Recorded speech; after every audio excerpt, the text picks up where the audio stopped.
সৈয়দপুর সদর উপজেলার ডুমসার ইউনিয়নের ৪ নং ওয়ার্ডে খলিল খাঁর বাড়ি এবং অলিল খাঁর বাড়ি হইতে একবারে নতুন একটা রাস্তা চকের ভিতর দিয়ে রাস্তা একবারে এই রাস্তাটা যাবে হচ্ছে জলিল ঢালির বাড়ি পর্যন্ত। ওই যে দুটো বাড়ি দেখা যায় চকের ভিতরে, ওদের অবশ্য রাস্তা নাই বের হওয়ার মতো, ওদের জন্য আসলে এই রাস্তাটা করা। কিন্তু এই রাস্তার দুই পাশের জায়গায় হচ্ছে আমাদের গোষ্ঠী জ্ঞাতির।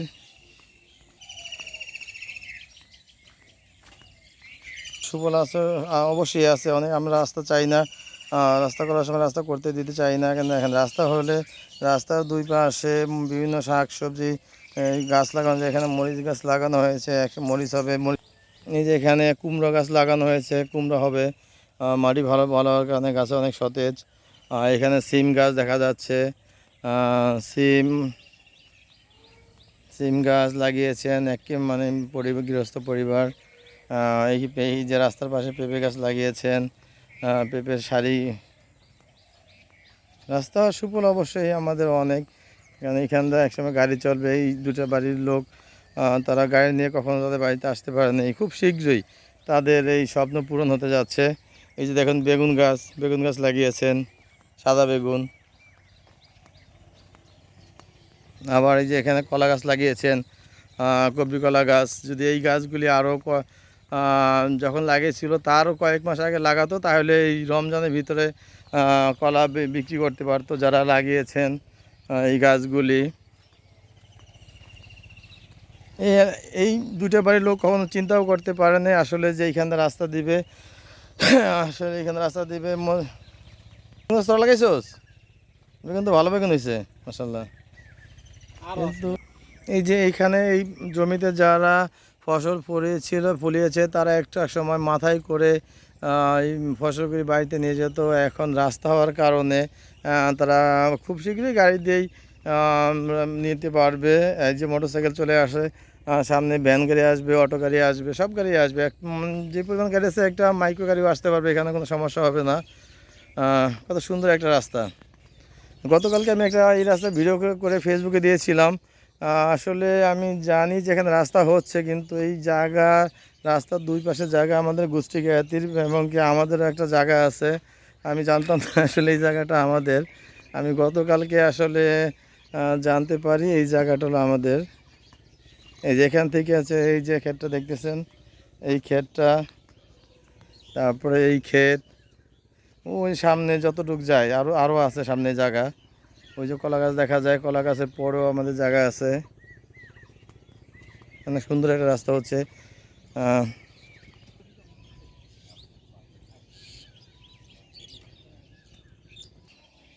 রাস্তা কাটার জন্য মানে জমি থেকে মাটি নেওয়া হয়। আমরা মনে করি যে এই মাটি নিলে আমাদের অনেক ক্ষতি হতে পারে, কেন আসলে না, এই মাটি নিলে আমাদের অনেক উপকার হয়। যেমন সামনে পাটের সিজন আসতেছে, পাট লাগাবে কৃষকরা, তখন এই পাট জাগ দেওয়ার মতো আশেপাশে অথবা এখানে কোনো পুকুর মানে ওরকম ডোবা নাই, কিন্তু এই পানিতে তারা পাট জাগ দিতে পারবে। এবং বর্ষাকালে এখানে মাছও পড়বে, সেই মাছ ধরেও তারা খেতে পারবে। দেখেন এইখানে কিন্তু বর্ষাকালে অনেক পানি থাকবে, এখানে মাছও থাকবে, মাছ ধরে তারা খেতে পারবে। যাদের এই পাশে জায়গা জমি আছে তারা মাছ ধরে খেতে পারবে।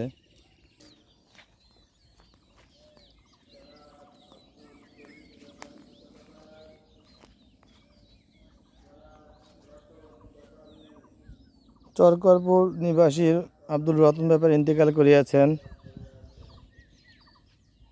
ইন্না লিল্লাহি ওয়া ইন্না ইলাইহি রাজিউন।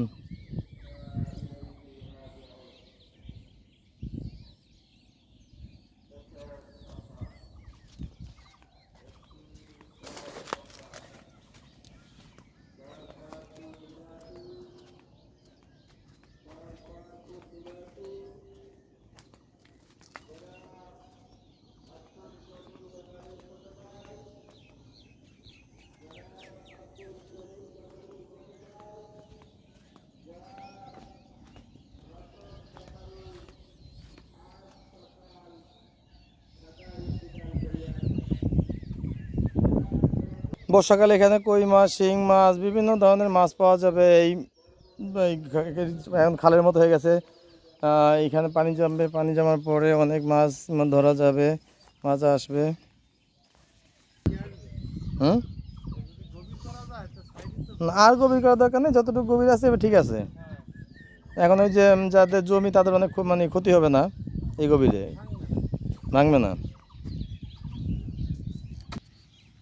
যেখানে কিছু মরিচ গাছ দেখা যাচ্ছে, মরিচ গাছ লাগিয়েছে রাস্তার উপরে, ছোট ছোট মরিচ গাছে মরিচ মরিচ ধরেছে। পেঁপে, পেঁপেরঞ্চিনো।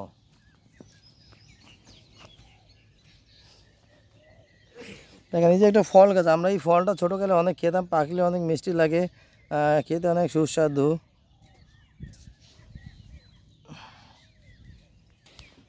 এলাকার একজন গৃহস্থ পরিবার, তারা রাস্তার উপরে গত বছর এখানে মাটি ফেলানো হয়েছিল, এই রাস্তা করা হয়েছিল, সেই উপরে এখানে পালং শাকের বীজ পালং শাক গাছ লাগিয়েছেন, সেখান থেকে পালং শাকের বীজ করার জন্য কিছু গাছ রেখে দিয়েছেন। বীজ করার পরে অবশ্য এই বীজগুলি তুলে নিয়ে তারা ওই যে ফসলি জমিতে চাষ করবে। অনেকগুলো বীজ আমরা এই গাছগুলি রাখার চেষ্টা করতেছি, গাছগুলি রেখে সাইড দিয়ে আপাতত মানে রাস্তাটা ঠিক করে যাব। কিছুদিন পরে তারা এই গাছগুলি কেটে মানে ফেলবে। এই দেখেন একটা বাড়ি, এই বাড়িটার জন্য আসলে এই রাস্তাগুলি করা দরকার। ওই রাস্তার সামনে গিয়ে শেষ, এই দুই পাশের জমি নাকি আমাদের। আমি গতকালকে এসে মানে আসলে জানতে পেলাম দুই পাশের জমি হলো আমাদের জমি, সামনের জমিও আমাদের। গত বছর এই পর্যন্ত শেষ হয়েছে। এরপরে এই ফসলগুলি যখন উঠবে তখন এই ফসলের এইখান দিয়ে রাস্তাটা করা হবে। এই যে এখানে একটা আল দেখা যায়, এইখান দিয়ে ওই বাড়ি হয়ে জলিল ঢালির বাড়ি হয়ে ওই বাড়িটা পর্যন্ত যাবে। ওই বাড়িটার নামটা জানি না, ওই বাড়িটার নামটা কি।